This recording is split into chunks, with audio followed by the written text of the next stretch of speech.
Why buy your next vehicle from Community Motors of Mason City? Great service from 3 locations: Community on Monroe, Community Motors Westside, and Mason City Ford. 10 new franchises and hundreds of vehicles to give you more choices. Plus, Community offers an exclusive 3-3 warranty on pre-owned vehicles and 10-year, 250,000-mile warranty on new. Need more reasons why?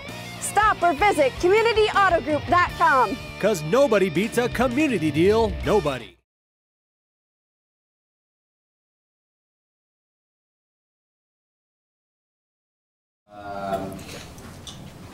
We will call the meeting to order. Let the record reflect that all council members are present.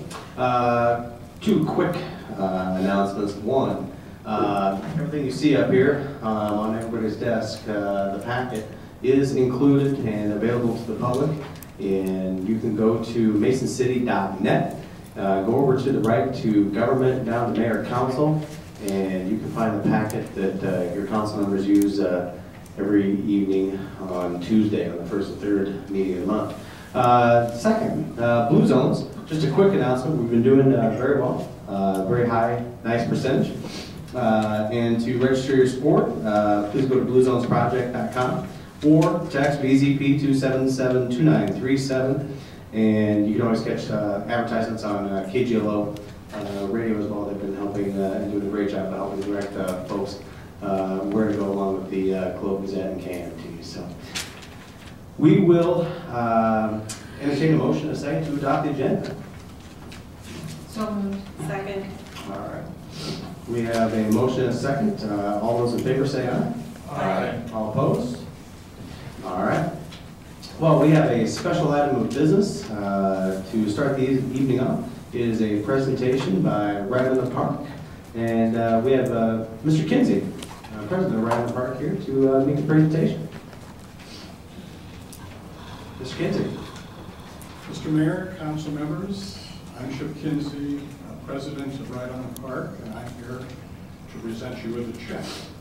It's a check not from Right on the Park, but a check leveraged by Right on the Park, meaning it's not coming out of our treasury. We didn't have the money, but what we did helped to accomplish being able to bring this check to the city. So, first a little background. The new market tax credits application that Right on the Park submitted to Iowa Community Development a few years ago contained a proposed use of $50,000 from the credits from the funding to be used for several sustainability initiatives for the improvement of Mason City. These were the so-called green initiatives and included: 1, exploration of geothermal heating and cooling for the buildings in the downtown area; 2, provision of larger water services for several buildings and blocks adjacent to the hotel so that better services could feasibly serve the affected buildings, with fire sprinklers at some point in the future as use changes demanded; and 3, the exploration of current innovative stormwater management technologies in the design of streetscape improvements downtown, all of which was part of the greater Vision Iowa project. The larger water services were installed to 5 buildings in the adjacent blocks and were found to have underutilized and undersized water services. After some initial exploration of the geothermal possibilities, it was determined that further study wasn't warranted due to the existence of very hard limestone that exists very near the surface in much of downtown Mason City, making successful geothermal systems not feasible there with current technologies. Mason City included the use of rain garden and pervious paver technologies as a means of managing stormwater in its streetscape design. Since the city took the lead, Right in the Park decided to use the $20,000 budgeted in these Mason City green initiatives as a reimbursement to the city for including these technologies in its design. The money is coming from what Right on the Park as part of its reinvestment in downtown Mason City. Mason City in turn used these funds to upgrade the decorative lighting piers in the landscape space between the angled parking area it provided for the hotel patrons' use and the Bank of America drive-through teller lanes.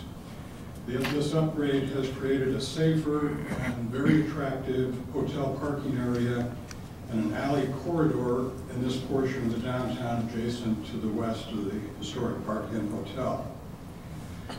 The new market tax credits provided a critical amount of project funding, allowing the historic Park Inn Hotel restoration and rehabilitation project to move forward.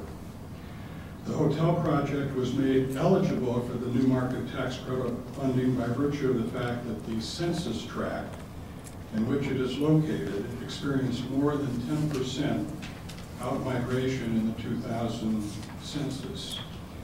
The inclusion of these green initiatives allowed Iowa Community Development to look favorably at our application because it provided benefits beyond the limits of the hotel project itself and addressed various aspects of the environmental and economic needs of the census tract that provided this funding eligibility. In addition, as a significant benefit to Mason City, a portion of the overall new market tax credit funding has created the opportunity to create a community benefit fund of approximately $1.5 million, overseen by a separate board comprised of Right in the Park, Mason City Chamber, and ICD representatives.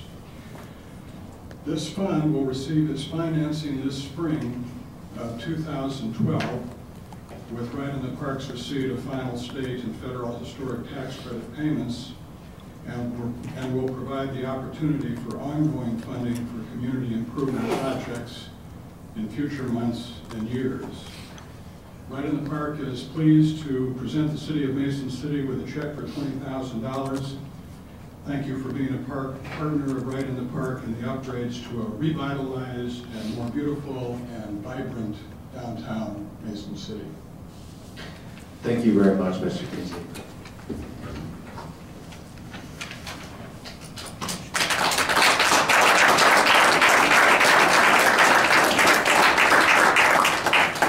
And thank your board, your volunteers for all the hard work that Right in the Park does. This town very much appreciates it, very much. We'll move to number 2. And this is a resolution authorizing acceptance of the 2011 Iowa Certified Local Government Annual Report and directing staff to submit the report to the State Historic Preservation Office. And before we take a motion and a second, Councilman John Lee will do a quick presentation.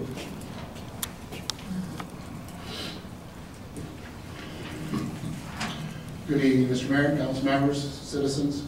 I'm here to report on the Historical Preservation Commission as part of the Certified Local Government, and I've been serving out for a couple of years.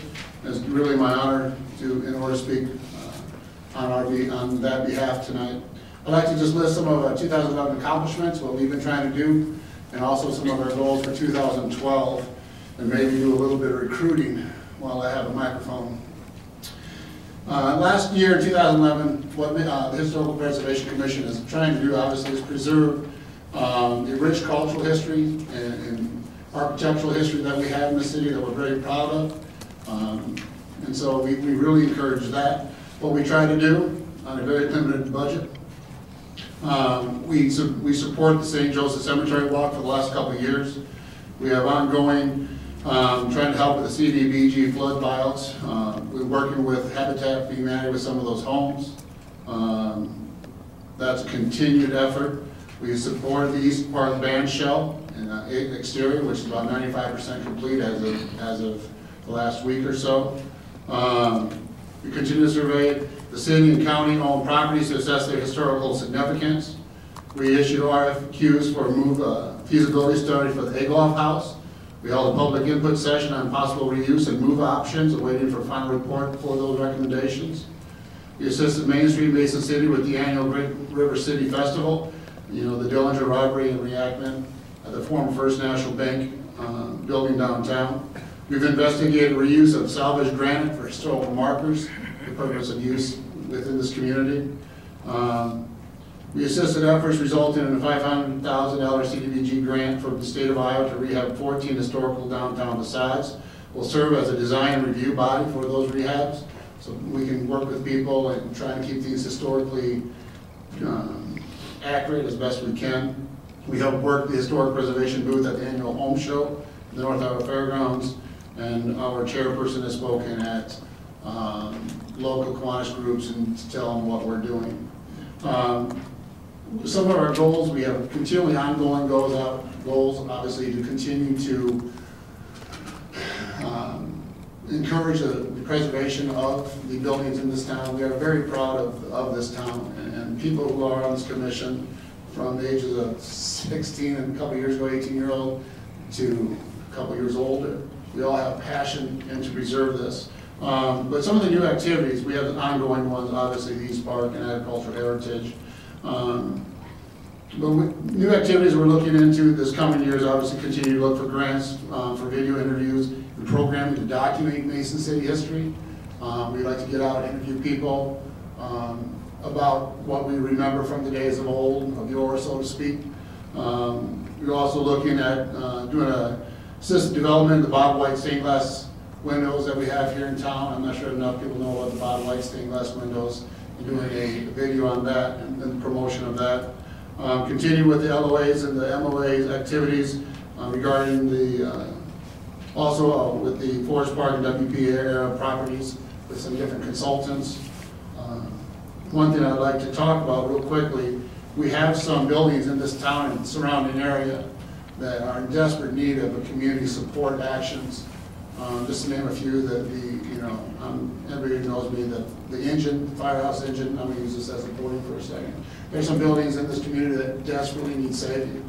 And we need people of this community, not up here, but people, the Frank Lloyd Wright is a great example of what citizens can do when they get a fire under them. And we're looking for other citizens to do that with some of the other agriculture of this, or architecture of this community. But we are short one commissioner.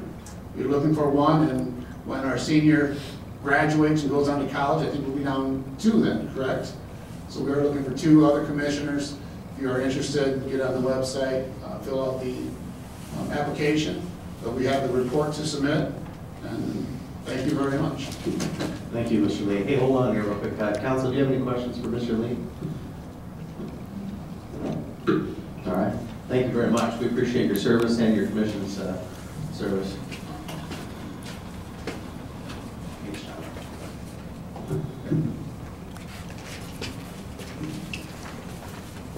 All right, well, we need a motion and a second. The resolution is authorizing acceptance of the 2011 Iowa Certified Local Government Annual Report, directing staff to submit the report to the State Historic Preservation Office. Do we have a motion? So moved. Is there a second? Second. All right, is there any discussion on this? All right, we've got a motion and a second. Clerk, call the roll. Solberg, Yes. Kuhn, Yes. Tornquist, Yes. Reynolds, Yes. Hickey, Yes. Lee. Yes. All right, thank you very much, Council. All right, now it's time for public forum. Mayor and Council welcome comments from the public on agenda items only during the public forum. You ask your name, address, and the agenda item. Number or topic you're referring to. Please keep your comments concise, and you'll see the clock is right out there in front of the podium.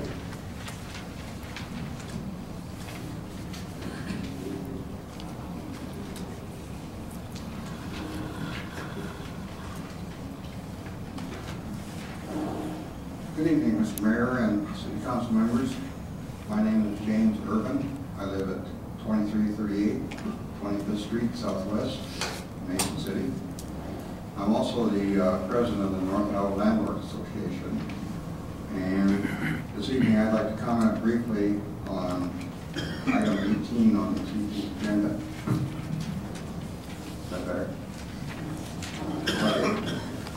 Right. In general, the North Iowa Landlords Association supports the code enforcement plan relating to the Mason City Housing Code and is prepared by the Building and Neighborhood Services Department.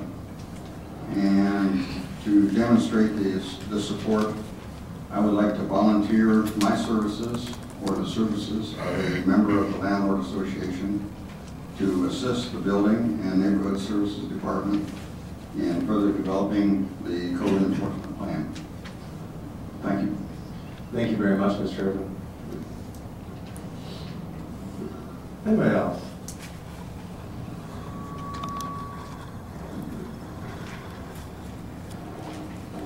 All right. Well, seeing none, we will move on to the consent agenda. I'll read it first and then give council members an opportunity to pull any items.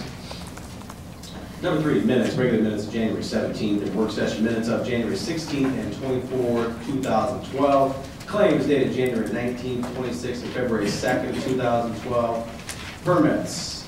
Number 6, unaudited financial report. Number 7, mayor recommending approval to appoint Ann Jones Flynn to the zoning board of adjustment. 8, administrator recommending approval resolution levying assessments with change on certain properties and the certification of same to the county treasurer for collection. Number 9, administrator recommending approval resolution finding and declaring a certain structure to be unsafe, unsanitary, and a public nuisance, ordering the demolition thereof, permission to inspect, abate for asbestos, clean the premises of debris, authorizing the interim building and neighborhood services director to take bids for said work, providing for the assessment of the costs and expenses thereof against said real estate commonly known as 717 South Jersey Avenue. Number 10, administrator recommending approval resolution authorizing notice of bidders fixing amount of bid security and ordering clerk to publish notice and fixing a date for receiving same and for public hearing on the plan specifications, form of contract, estimate of cost for construction of the 2012 manhole replacement and water main reroute project, number 12-1001. 11, administrator recommending approval flood 2008 resolution accepting warranty deed from 500 North Jackson Avenue in conjunction with the flood of June 2008. 12, administrator recommending approval resolution fixing date for a meeting on the proposal to enter into a development agreement with Cargill Kitchen Solutions, a division of Cargill Incorporated, and providing for publication of notice thereof. 13, administrator recommending approval flood 2008, a resolution authorizing a contract amendment with Active Thermal Concepts of Iowa pertaining to the scope of work related to the city's flood buyout programs, 211-D-07B, resolution authorizing a contract amendment with Active Thermal Concepts, Inc. of Iowa to add additional property to the scope of work related to the city's flood buyout programs, 211-D-08. And 14, resolution setting a date for hearing on the proposed 2013-2017 capital projects for the city of Mason City. Council, are there any items on consent that you would like to pull? Number 6.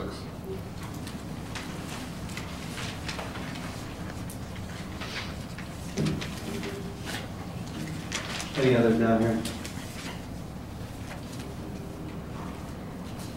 All right. Well, I will entertain a motion for the consent agenda with the exception of number 6. So moved. Is there a second? Second. Clerk, call roll. Hewin. Yes. Marinas. Yes. Lee. Yes. Hickey. Yes. Tornquist. Yes. Solberg. Yes. All right, thank you, council. Mr. Hickey, do you have a motion on number 6? Motion approved. Is there a second? Second. All right. Mr. Hickey? I just want to say I wanted to thank the department heads. We're currently 3.2% of the budget from being 1.5% back in November. So I just want to thank the department heads for sticking to their budgets and working hard. And I hope we can continue to stay on pace for the rest of the year. So I'm sure the winter has helped a little bit too, but I just want to say I appreciate it. Thank you. Thank you, Mr. Hickey. Anybody else on this? All right. Seeing none, we have a motion and a second. Clerk, call roll. Hickey. Yes. Hewin. Yes. Lee. Yes. Marinas. Yes. Solberg. Yes. Tornquist. Yes. All right, thank you, council. Number 15, status of funds hearing, CDBG, emergency sanitary sewer collection system repair project. This will be a public hearing, will not be taking action. Mr. Stangler will be presenting. Well, Mayor, Council, and City Administrator Trout, it's my privilege to talk to you about the emergency sanitary sewer collection system repair project and give you an update of where we're at. We have to meet the federal requirements, and I have to read some statements in there to make sure I get them verbatim, or the grant administrator might not appreciate me missing something. So with that, I'll read in what we have here. The general description of accomplishments to date. The work completed to date includes point repairs, pipe replacement, and linings of portions of the sanitary sewer system, manhole rehabilitation, surface restoration, and related items. To date, we have completed 51 point repairs, 50 pipe replacements, and replaced 10 sanitary sewer manholes.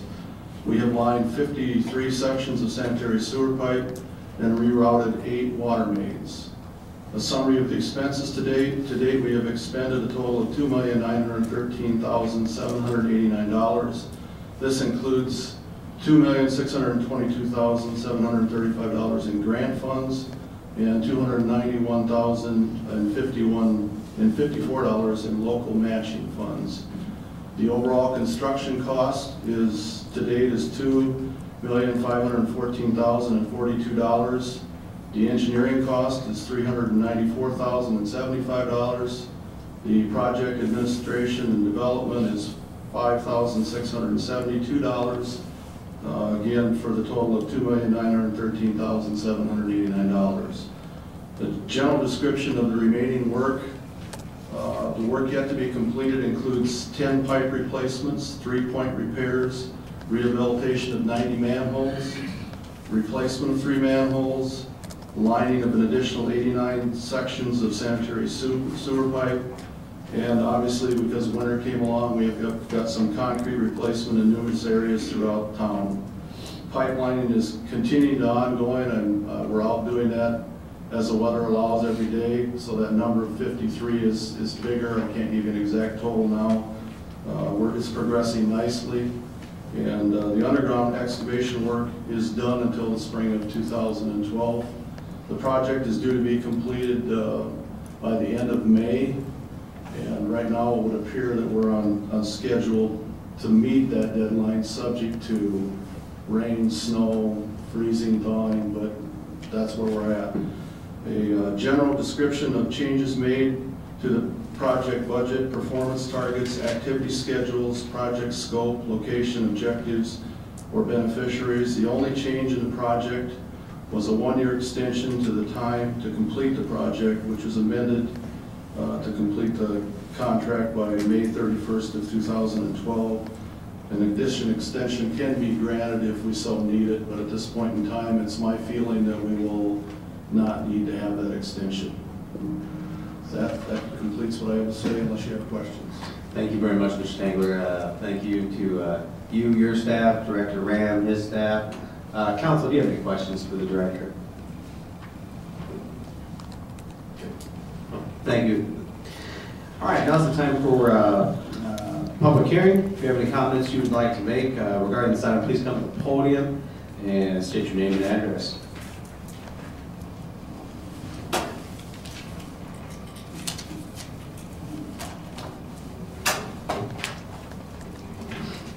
All right, well, seeing none, we'll close the public hearing, and there's no further action on this item we're needed. Number 16, ordinance amending Title 12 of the City Code, being the zoning ordinance of said city and changing the boundaries of certain districts therein. Zone Z2 suburban district to Z3 general urban district for property located at 2626 19th Street Southwest. This is on final. Is there a motion and a second to adopt the ordinance on final? So moved. Is there a second? Second. All right. Ms. Solberg? Well, I just want to make a comment that corner really looks different with the Trax restaurant torn down, and that, you know, it's been such a part of Central Heights for so long that it's, I don't know. I hope somebody comes in and develops it up pretty good. And Thank you, Ms. Solberg. Mr. Kuhn? Just a comment on, I'm glad when we get to number 18, I think what NBT is doing here is what we're trying to accomplish in number 18 in our packet, keeping lots, keeping those up, keeping the appearance up, because they're looking to develop that again, and I understand from the memos that this will make it easier for development on that property, and I applaud them and hope them, or wish them success.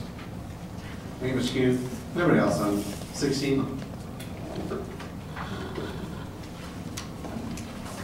Seeing none, we have a motion and a second. This is on final. Clerk, call the roll. Solberg. Yes. Kuhn. Yes. Tornquist. Yes. Hickey. Yes. Lee. Yes. Marinas. Yes. Thank you very much, Council. Number 17, Administrator recommending approval resolution approving and authorizing execution of agreement between the City of Mason City and Cerro Gordo County to enable the county to exercise urban renewal powers within the proposed Cerro Gordo County corridor urban renewal area within 2 miles of the city limits of Mason City, Iowa. Mr. Drzymski, would you like to make a quick presentation? Mr. Drzymski is the County Administrator for Cerro Gordo County. He does a great job over there.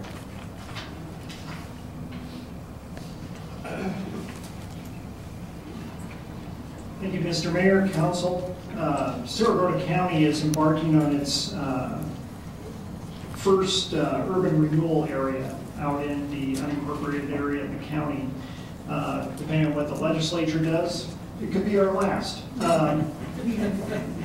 There has been a slight alteration in the urban renewal area that was included in the packet, and I will explain that briefly.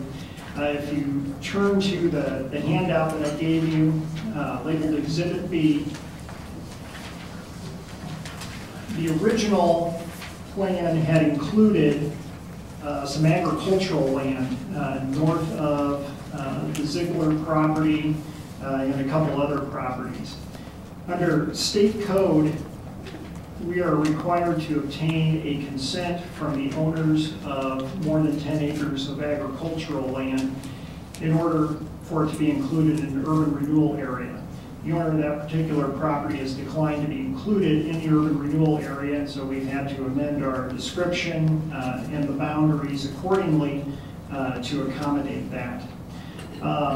The area is basically then comprised of that area, including Woolham subdivision from Kildare Avenue east to Ziegler's property, excluding the ag land to the north. Benton subdivision, which includes Red Power, where they are undertaking their expansion, which is the reason that we are undertaking the urban renewal area efforts.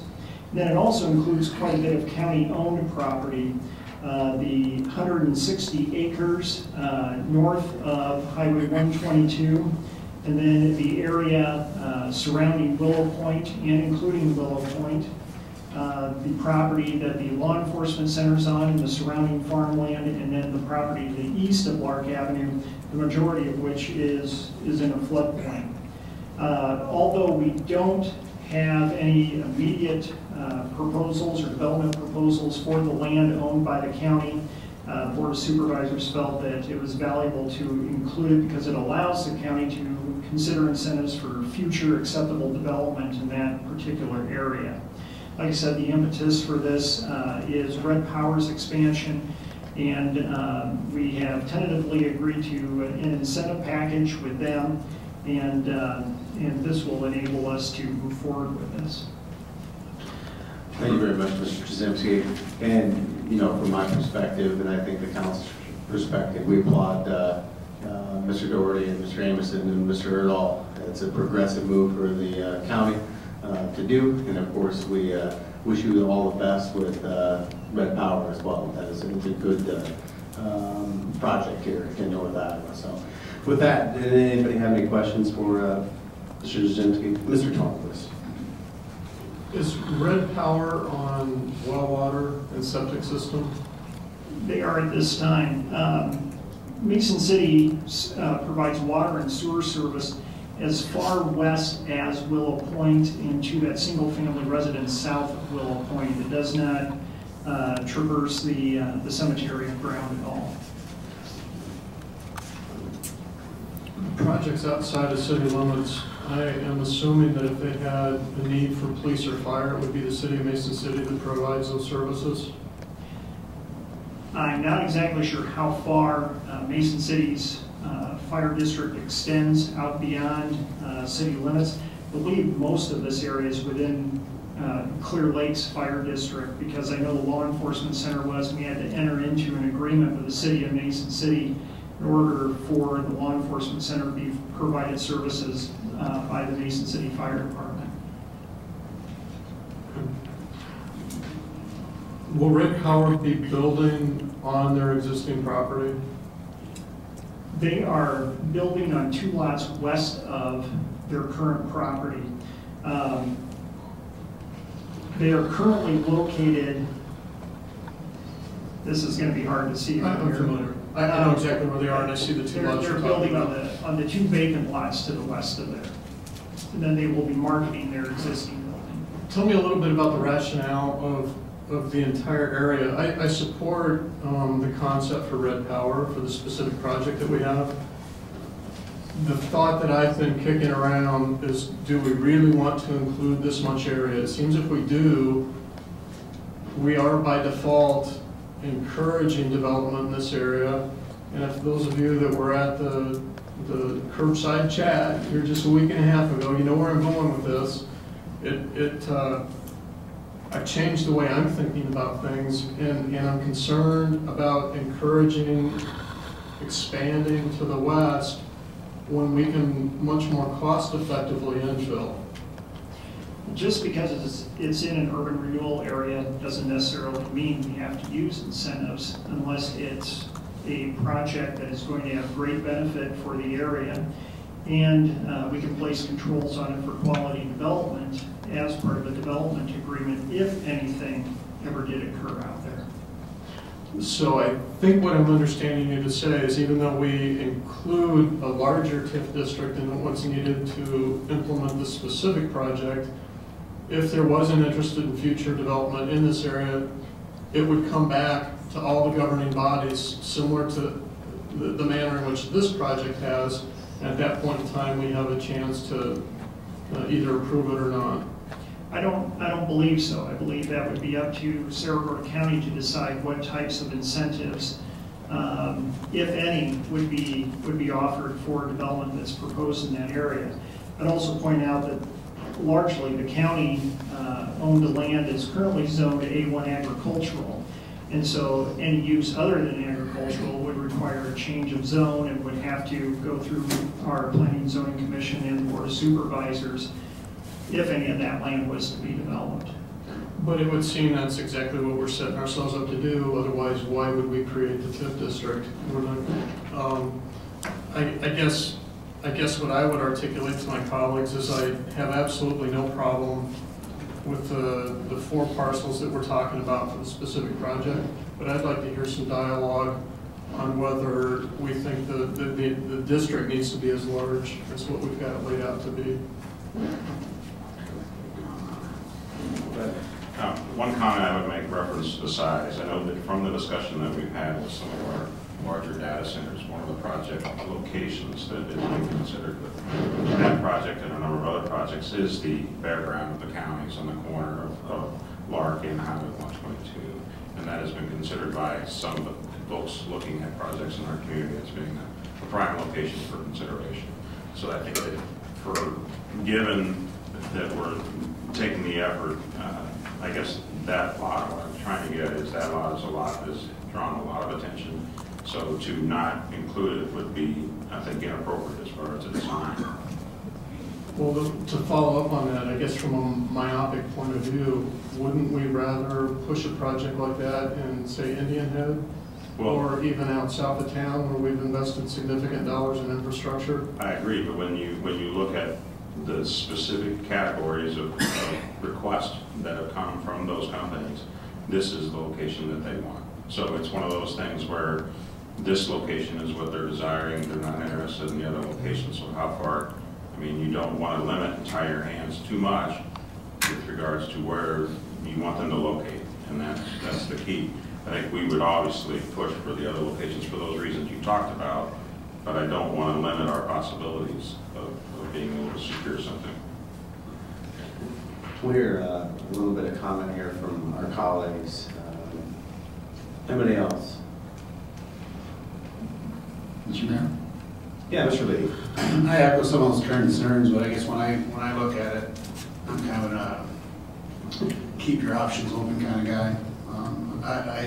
I wasn't at that meeting, but I've tried to figure out more about, you know, I understand the concern about potential cost and down the road, but again, if we're looking at expansion, I would like to just keep our options open as much as we can, but it concerned me when I heard maybe the options don't come back to us to make that decision. And that is where maybe my sticking point is. I'm okay with the size and scope, but if our fire or police services, or it's going to possibly cost us revenue, then I guess maybe I'm a little concerned in that aspect of it. So that's where I'm at. Well, and that's the right, I guess that's the right role that we need to play, is looking at as the development moves forward, what our responsibilities are to cover those areas. If in the end these areas are annexed to the community, then we pick up fire and police. Right now, these areas, we do not have that responsibility. It's the sheriff department and it's Clear Lake Fire, other than the actual structure where the law enforcement center is. So it doesn't change where our responsibilities are now, but if we annex it, then we gain those responsibilities. But if the right project comes along, we could also gain the tax base that goes along with it. So it's a combination cost and benefit to us for these projects down the road if they have desire. And it doesn't prohibit us, because they've developed this district, from eventually annexing this area and developing a project of our own, that location. So.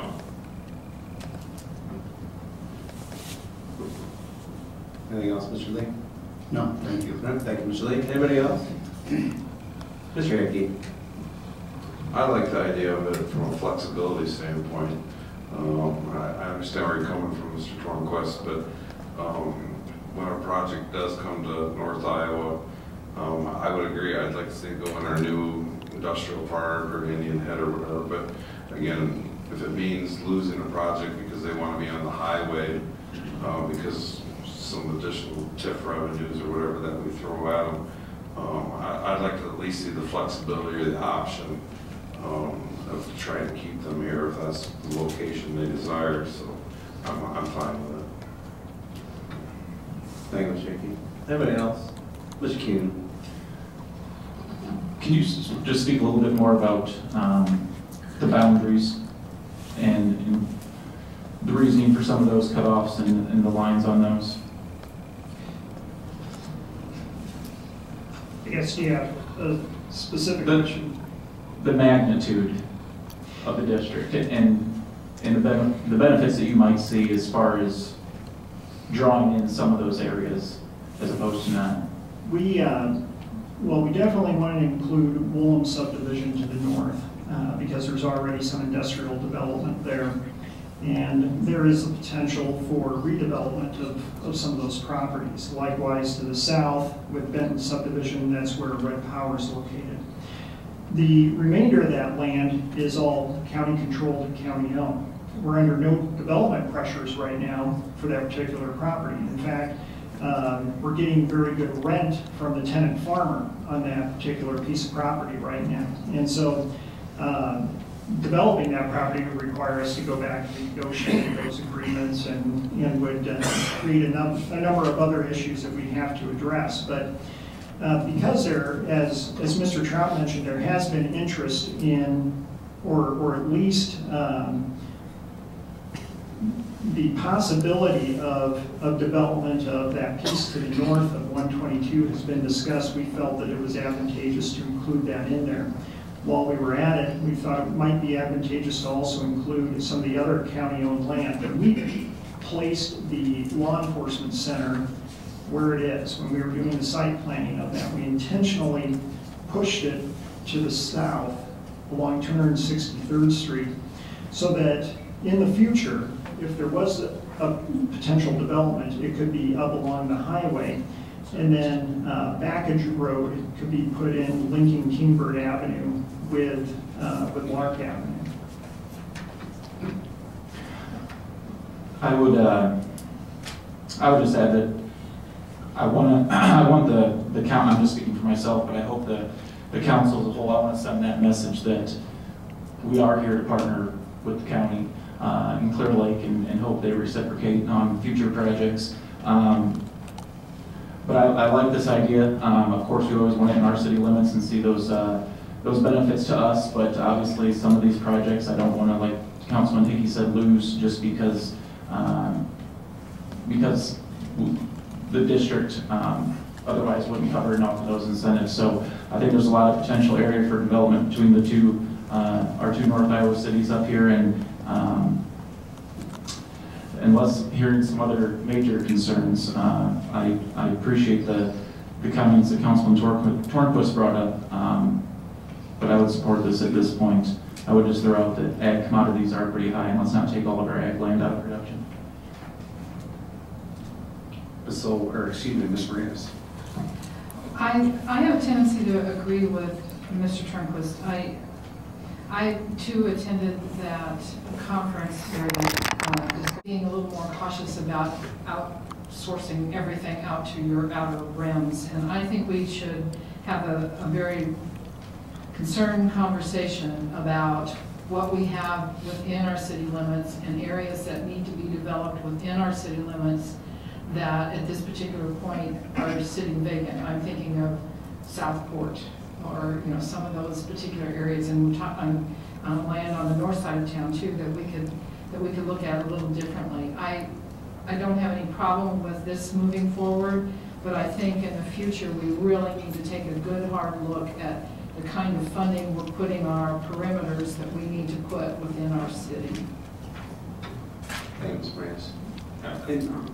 Yeah, and I want to make one real quick. And I remember, this is for council and for the public. I appreciate Mr. Beer, all of your comments, quite frankly. There are on occasion projects that come forward where their requirements are that they are so far away from rail, so far away from gas, at a certain elevation, outside of floodplains, etc. And they also want to be outside of town, so they wouldn't necessarily fit into an industrial park at any point in time. They're looking for very precise spots. And we have had that recently. This was one of those areas. And without council having all knowledge of that, just EDC work that Mr. Willett's doing, I appreciate what they very much appreciate what the county is doing. So just try. The thing that I'll say that helps support what I think Councilman Tornquist is saying goes back to the fact that we need to get common ground discussed. The county's moving forward on something here that probably was all addressed in common ground and should have been probably handled many years ago. And so they're doing it in a vacuum without having had that done. And I think that discussion goes along with the town hall or the Strong Towns discussion that was held. We need to get this idea talked about so that what's going to happen between here and Clear Lake is discussed and managed like you're discussing there. I think that's key going forward. This establishes it because they have a need now at Red Power, otherwise they probably wouldn't have brought it forward. So I think this really, in my mind, makes more emphasis on the fact that we need to pull that HNTV study out and we need to go through it and come to some final conclusions on what we're going to do with this development so that it's managed in the right way, so that we don't put ourselves in that box that the gentleman was talking about the other night. Anybody else before we move to response? Anybody on a response? Mr. Tornquist. We've had the discussion I think we needed to have, and I appreciate it. I think that was well done. Thank you, Mr. Tornquist. Anybody else? Mr. Hickey. I just kind of want to follow up with Mr. Kuhn said, I guess I would like to see us partner up with the county or work with the county to try and not only develop Mason City, but Cerro Gordo County as a whole. And I look forward to working with you guys in the future. Thank you. Thank you, Mr. Hickey. Anybody else? Ms. Silver. I happened to be at the Clear Lake City Council meeting last evening, and they were most anxious to get in this partnership. And one gentleman made a reference to Mason City and Clear Lake even getting closer. So I understand what's all going on here. I was at the curbside chat, and I appreciate everything, and I'm anxious to get moving on this. Thank you, Ms. Silver. Anybody else? All right, valuable discussion. Thank you very much, council. We have a motion and a second. Clerk, call roll. Do we have? We don't have a motion and a second. Do we have a motion? Let's have a motion. Motion to approve. Is there a second? I'll second. Thank you, Ms. Solberg. All right, we have a motion and a second. Clerk, call roll. Hickey? Yes. Solberg? Yes. Hewin? Yes. Tornquist? Yes. Lee? Yes. Marinas? Yes. All right, thank you very much, Council, and thank you very much, Mr. County Administrator. We appreciate it very much. Congratulations and good luck with your projects. Number 18, Administrator recommending approval, staff report and recommendations for comprehensive code enforcement plan.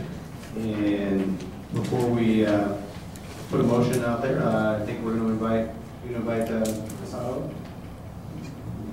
For you over. Well, I think I'll just make a few Go ahead. comments. I think rather than reading everything that we have that were listed, it's quite extensive and would take quite a while. I think my primary focus is based off of the work that Pat and the others have done out of her department. I think they really got down to the root of many of the issues and concerns that we've had. And the thing I like about it, the way she crafted it, her idea was the medium horizon, short horizon, and long horizon on these things. Idea being there are certain things that she feels and staff feels, that, and I agree, that there are things we can do right away. And we need to get going on those and establish those.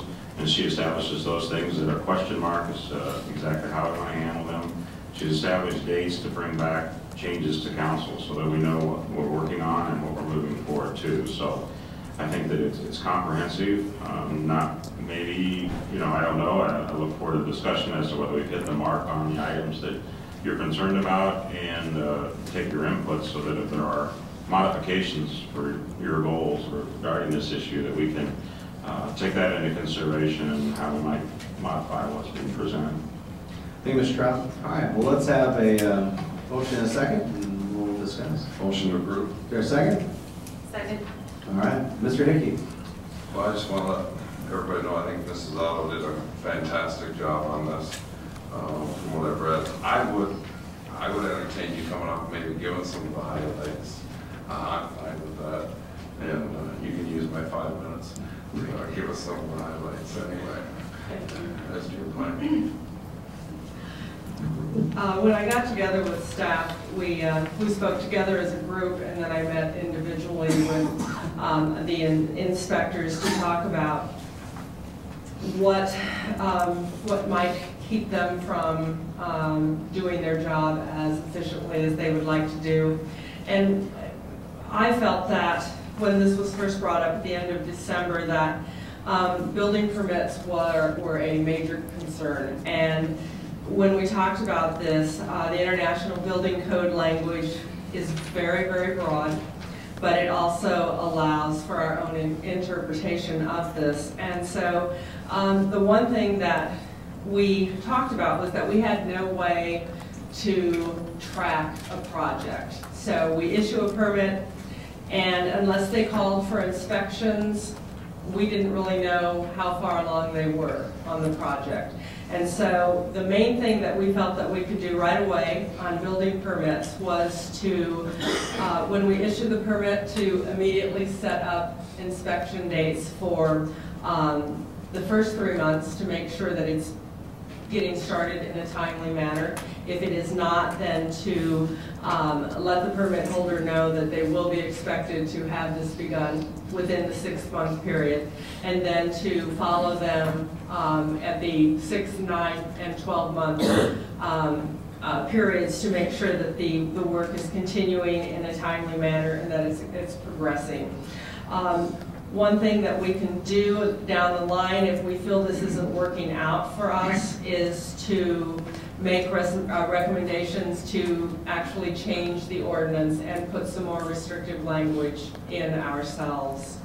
The Mason City Housing Code, as Mr. Irwin was talking about, Ray Quill felt very strongly on some of the problems we were having. We have some parts in our housing code that are at odds with our international building and electrical codes. So we would like to make sure that that everything, all of our codes say the same thing. We don't have the ability to address general upkeep and appearance of property, and we'd like to be able to do that. There's two ways we might be able to do that. Incorporate something into the housing code, or actually look at bringing the property maintenance code forward, to at least the portions of the code that pertain to the general upkeep and appearance of property. We'd like to be able to reference other adopted city codes in our housing code. And we have no mechanism to collect unpaid fees and fines. I realized when I saw the first rental code report that we had, at that time, $1,600 in outstanding fees and fines, and now we're up to $2,600. And when I spoke to our attorney about that, he said we really have no mechanism in the ordinance to address that. And so this is something that I would like to change. And so Ray feels that we can review the code and bring our recommendations to council by the July 17th, 2012 council meeting. I spoke with Assistant Fire Chief Christensen about fire damaged properties. We feel like we have a pretty good handle on that. There is no general, there's no formal announcement to Building and Neighborhood Services from the fire department when we've had a substantially damaged property, but somehow we always hear about it. But we want to make sure that the properties are secured for safety, and we'd like to have that done within 72 hours. We have nothing established for that now, but there's no reason that we couldn't get together with the property owners and establish what they need to do to secure the building and make it safer. Nuisance code enforcement. We have been trying to move forward to a proactive enforcement. We want to continue to do that. I'd like to increase the capacity for code enforcement. Right now, our 2 code enforcement officers, and this is necessary at times, but they're oftentimes used for repairs in City Hall and at the animal shelter, and we send them out to deliver things. And if we really start stepping up our code enforcement, we're going to need to be able to use them for code enforcement on a full-time basis. We also have other people in the city who are out about in our roads all day long that might be able to help us point out areas that are problems that we may not see at the time. And so I think that would be very helpful if we can establish partnerships with other departments to help us see things that we're missing.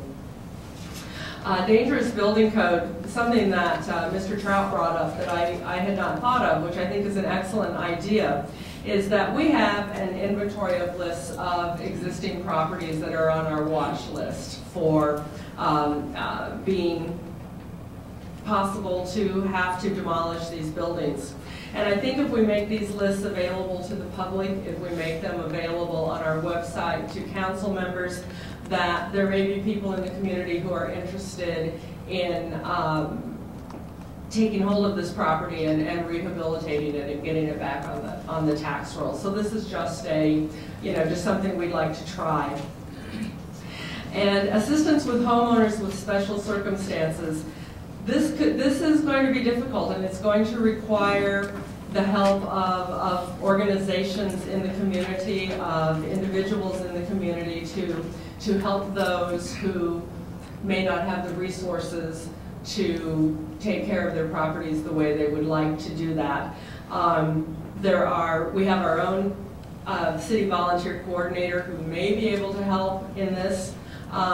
We also have youth groups, church groups, other community groups who may be willing to help in this.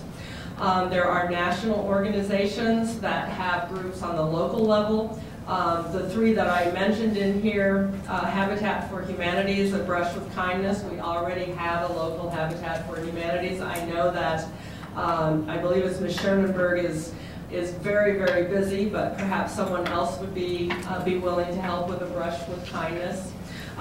Rebuilding Together and Hearts and Hammers, these are all national programs, and they have local groups in other areas in Iowa. So it's something that I would like to look into. But in summary, I think it's important that we all work together, and that residents need to help us by letting us, again, know, even though we'd like to move from being totally complaint-driven, we don't always see everything. So it's very helpful to us when citizens let us know when there's something going on.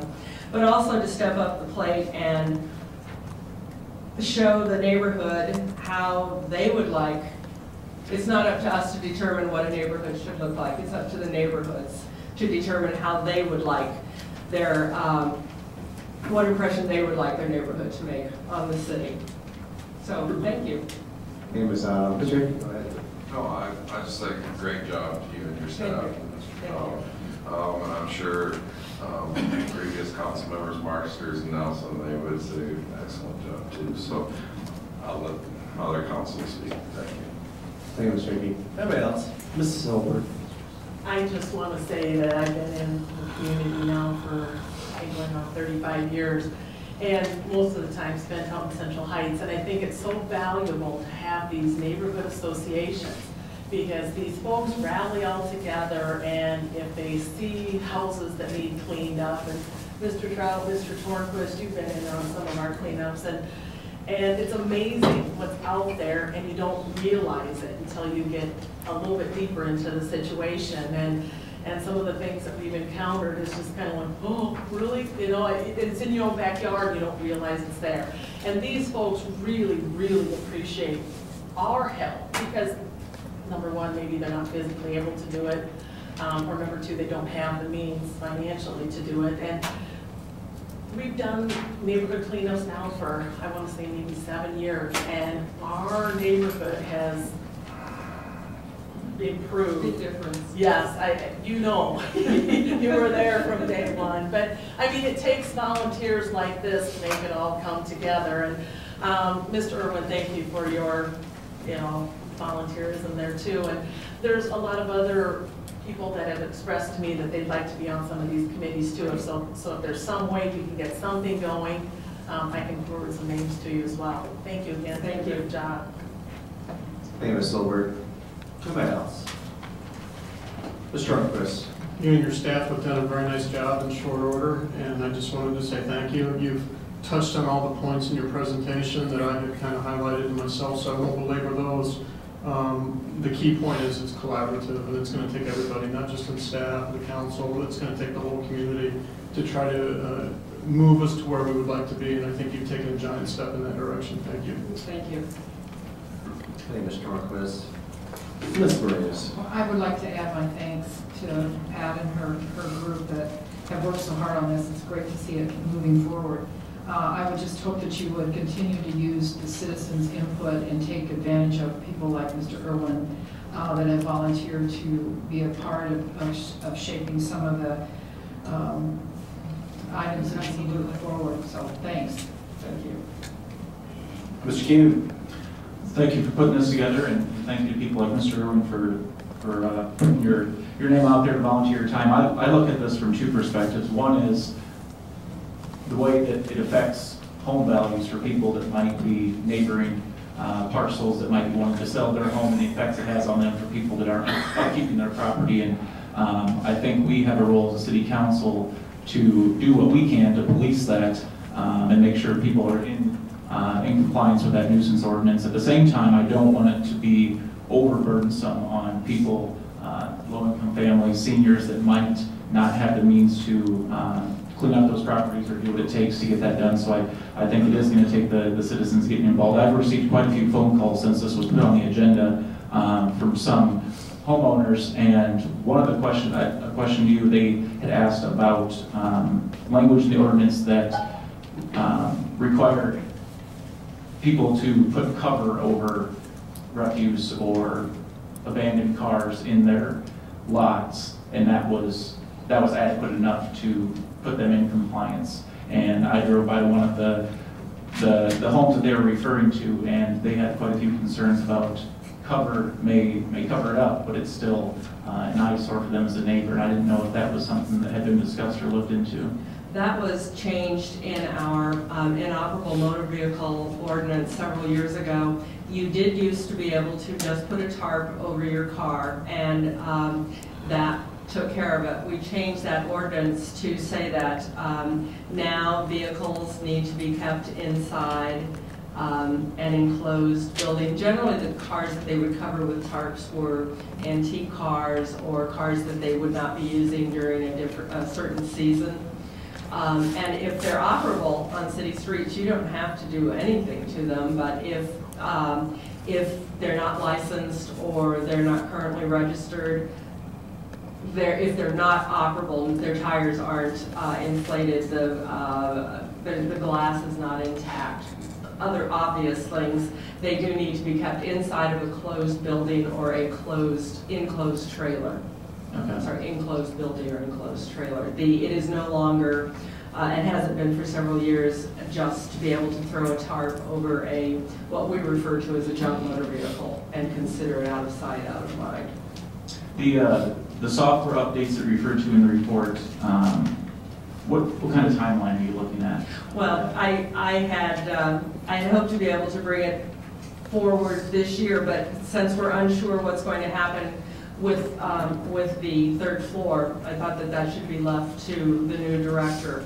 And so I would love it if we could do something this year, but if not, I would definitely like to bring it forward on the 2014 CIP. We still want to discuss the permitting module that is available with our new our finance software, because there may be some huge advantages to be able to use that as opposed to the one we had chosen.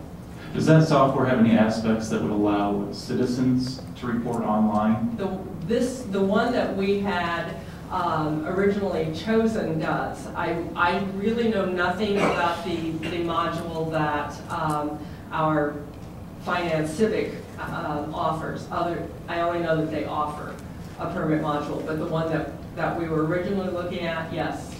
I think that would be a good aspect of that, to have in there to give citizens the opportunity to I don't want to say file those complaints, but give notice of those neighborhoods that aren't in compliance, because like you said, there's only so many hands out there that we have that can do all this work.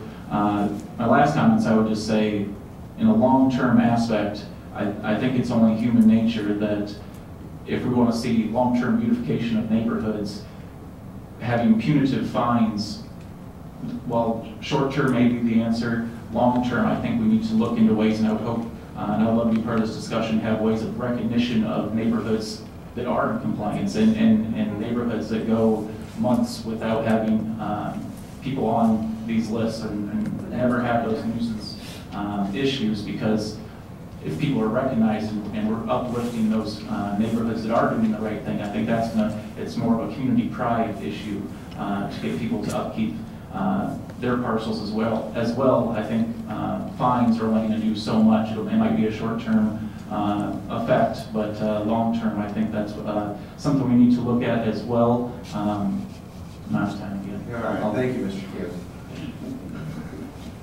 Anybody else? Mr. Trout, you want to? Well, I need to have one thing I need to follow up from Mr. Hewen on, is that the city's website currently has a method that if someone would like to report something that they've seen, everything from a pothole to a neighbor that isn't doing a job of cleaning, there is a location on our website that they can do that. Or we can simply call in 421-3620 and provide the information about their neighbor or about someplace that they saw that they felt should be addressed, because it isn't up to the standard that they feel should be, and then somebody can check into it. So we do have some of that in place, but I think the system that we're looking at, either through our new financial software or the other systems that were originally looked at, will be a step up from that. So. Thank you, Mr. Trout. Mr. Lee. I kind of agree with a lot of things that are being said here, but I guess I look at a word of caution also. I'm a big believer on the town of Box that's enforced, and I don't want to just start putting things down that sound good and we all agree with, but then 1, 2, 3 years down the road, budget cuts, we need money to support it. I think you refer to that as money and time. we really committed to this. It sounds great, we do everything, but then 1, 2, 3 years down the road, it starts going to the wayside, and we forget the enforcement. And this needs to be a long-term commitment, and everything we do. And I want to say, I read through this, and I agree with everybody. You did a great job in just a month, a little bit of work, and I'm very impressed. I got just a couple questions, I guess, maybe as a teacher background. I mean, what was your biggest aha moment here when you were looking through all this that we don't have? What's the one thing that you looked at and said, I can't believe we don't do this, or we haven't done this? The one thing that we have had issues with in the past as for code enforcement, for neighborhood services, was the fact that we couldn't do anything about buildings that were being renovated or rehabilitated and a permit was taken out, but it hadn't been started yet, or it had been going on for a year or 2 years. That was very frustrating to us. So that was a huge issue when we sat down. That was something that everyone brought up at the table. Okay. Then you talk about a mechanism. You want to have a mechanism to collect, correct? Was there a suggestion in there? I'm sorry, I didn't. You're going to have a mechanism in order to collect some of these fines? Yes. Is that correct? Yes. When you have a suggestion, or when I spoke to Mr. Loker, in most of our other ordinances, for instance, in our nuisance code ordinance, if we have if the judge has levied a fine, or then if we will send out, or if we send out an invoice, and let's look at snow or grass and weeds, we will send out an invoice for the work done on that property. If the invoice is not paid, then it is certified to taxes, and at some point we get paid for the work that has been done on that property. We do not have any mechanism in our housing code to collect unpaid fees and fines like that, and so Mr. Loker felt that we would not be able to certify taxes, send out new invoices, and then certify taxes if they were not paid. So we wanted to look at that and see if we could put some sort of a mechanism in there that would allow us to do that. Okay. Two other things I'd like to just kind of mention is, I think it was Councilman Kuhn kind of said something I want to agree with, but maybe from a different little angle, and it's just property rights. I'm kind of an advocate for property rights, and we're dealing with a fine issue here between the rights of the property owner and the rights of the person who lives next to him. And that's a fine line, and that's something we got to tread closely on. It goes back to neighbors and being friendly to each other. But when it comes to government involvement, trying to protect one property rights over another, it's a tough issue. And so that's something obviously I'll be wanting to keep an eye on. I'm sure you will, but it's such a gray area on how you do that. And that goes back to what we create. We better be willing to support it and stand by it. And that's kind of what I'd like to do. And the other thing, just I've been trying to find out more and more about these blue zones I keep hearing about. And I think this is an example of blue zones that we don't understand. It's a livability in the neighborhood, more than just walking and getting on a bike trail. One thing about being a blue zone is being proud of the community you live in and having parks in the neighborhoods and walking down the street and seeing kids play. I mean, it's just this whole feeling of being proud of the neighborhood you live in. And so this would obviously support that idea of the blue zone, which I would be a huge advocate for also. Angle we haven't taken yet with the blue zone also. So I guess I'm in favor of this, but I do issue a couple cautions. And I know a lot of that's on people's mind, but I haven't heard it yet, and I just want to make sure I express it. Thank you very much. Thank you, Shirley. Let's try to get some word at. No, I think that those are valid arguments as far as how we want to proceed. I think that those are the discussions that we had as staff when we initially looked at implementing the property maintenance code. Property maintenance code started going against a lot of those things for property rights and how far do we want to go. And I think in the end, Chuck McGreevy said that, look, we're going to go too far with implementing the property maintenance code in our community. That's not going to fit. What do we have on the books? And so then we kind of stalled trying to figure out what we have on our books now that we can use to make changes that are progressive and making the community look better, but not infringe on the property rights. Anybody else on response? Mr. Kuhn. In the report it talks about working with other departments within the city. And one other thing I wanted to bring up, I think I brought this up at our goal planning session, another potential partnership with NIAC. It's probably been 2-3 months now. I spoke with the Industrial Tech Director, Josh Burns, who also moonlights as a state legislator, about working with their buildings trades department to work in some of our more blighted areas of the community to not only couple our resources, find an innovative way to reduce our costs on possibly upkeeping some of these buildings, but also giving some real life experience for some NIAC students who are in that department or in that program to get out and have a real impact on the community that they're going to school in, and see ways, instead of just working out at the college, which is great, but get them out in the community and actually put them to work on projects where we could not only couple the resources, get them real life experience, but improve the beautification of some of those neighborhoods. So I'd like to see some of that type of language in this as we move forward, and I would encourage you to communicate with them as well. I wasn't sure who to contact. You said it was... Josh Burns. Thank you. Do you have anything else, Mr. King? No. Right. Anybody else? Mr. Hickey. Just one thing I can tell the newer council members after being on the council for 2 years is one of the issues that I've seen over the last couple of years is you get a lot of people call and say, how come this hasn't been handled? And a lot of it's been neighborhood or complaint driven. We haven't been what you would say active code enforcement per se.